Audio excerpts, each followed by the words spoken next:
Why don't they blast this hero, this Anthony Diaz, who passed away in Toledo, okay? Dude, and was killed on duty. Hearing that radio. I mean, the more that I get to read a little bit about this young man, I mean, heartbreaking. We heard the radio call. Bro. And he's, you know, in the heat of the moment. I mean, we've both been in situations. This is what he's thinking. You know, that have been scary. We've been very fortunate. We've never been shot. You know you're going. And your mind, his mind wasn't in a selfish way, like, get me help, or get me here, or I'm bleeding out, or I can't breathe, or any of that. What came out of his mouth was, tell my family I love them. And he said it twice, because dispatch didn't pick it up the first time. You couldn't hear the first time. And it's hard to understand him, because obviously, understandable. And he said it again. What a selfless, you know, young man. He's what, 26? 26 years old, wife, 2 boys. Let's bring awareness to this young man. This guy's a hero, man. Let's put him out there. But no, it's like you got to go to police websites and all that kind of stuff if you want to really get the information. Yeah. You know, it's unfortunate, but you're right. And I did see where, like, 2 hours before, you know, I guess he worked the midnight shift. And it appears from what I read and saw in the pictures, it looked like it was something maybe after roll call. There was, I guess, 2 kids in the PD or something like that. And they wanted to see the car. He let them go inside. Like, you seemed like a nice dude. But, you know, and we get these police deaths all the time. Of course, nobody would know about them because they don't put them on the national media. I know we hear about it all the time. We pretty much check the officer down page and all that stuff. That's where we'll find out stuff. And I know I get, like, you know, police.com and all these magazines or whatnot, policemagazine.com. So we'll know about it. But some hit us more than others. This one with this kid. Agreed. And obviously, you know, no disrespect calling him a kid, but, you know, 26-year-old young man, a freaking hero. This one hit me because he seemed like a good dude. He seemed like a good husband. He seemed like a great father. I saw pictures of him. I think the boys wrestled, you know, and I can relate we can relate to that. Well, yeah, because seeing Aiden in his sports and seeing, you know, my kids and all 3 of them that at some point or another are currently, you know, playing sports and being there.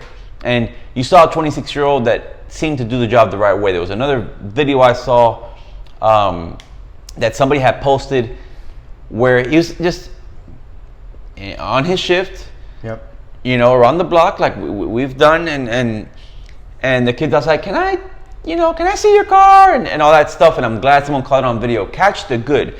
I will never, and again, I want to go into this rabbit hole of things, but we both will never make excuses for a bad job, okay? And what I've told my family and friends and whatnot is that nobody gets more upset about the bad cops than the good ones.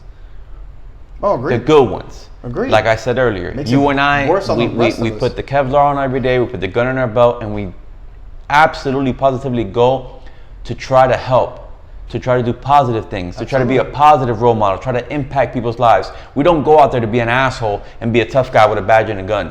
And so nobody gets more upset with the bad ones than the good ones, because now you're putting an extra target on my back when I'm actually trying to do good. Yeah. That oath, as corny as it may say, it meant something to me. Yeah. You know what I'm saying? Of course. What bothers me the most about that is that most are like that.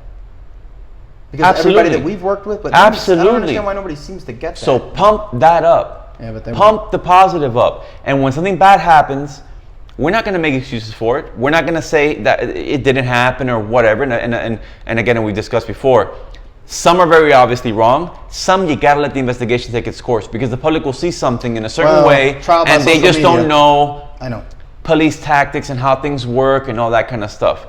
And that's fine, but show the good. And that's the part I have a problem with. When I tell you that, and I've told you before, the basketball event that I do every year, and nobody cares. And this past year, which was 2019, I usually do it around December, I was told in my face, Danny, the media won't come out because, unfortunately, because it's a positive thing. Dude, I got to tell them, I go, really? They won't show that. But let me fuck up tomorrow. Oh, yeah. You know what I'm saying? That's the part where it's like, just be fair. My fundraiser. Yeah. This would have been my 4th year doing it. Fortunately, I know that it has been covered a little bit regarding the Sun Sentinel and stuff like that. But yes, far and by large, it has been ignored. Yeah. Even though I'm raising money for autism research and all this other stuff, yeah, of course it's been ignored. But generally speaking, I mean, that should go, for God's sakes, at least the damn Tri-County area should be pumping that up. What a great thing. Let's get that packed. Let's get people there for what Joey's doing for autism awareness. Yeah. But no, nobody cares. Nobody cares about Danny's basketball game with inner city kids or anything. They don't care because it's positive. Yeah. But when it's negative, we want to pump that up. Yeah. You know.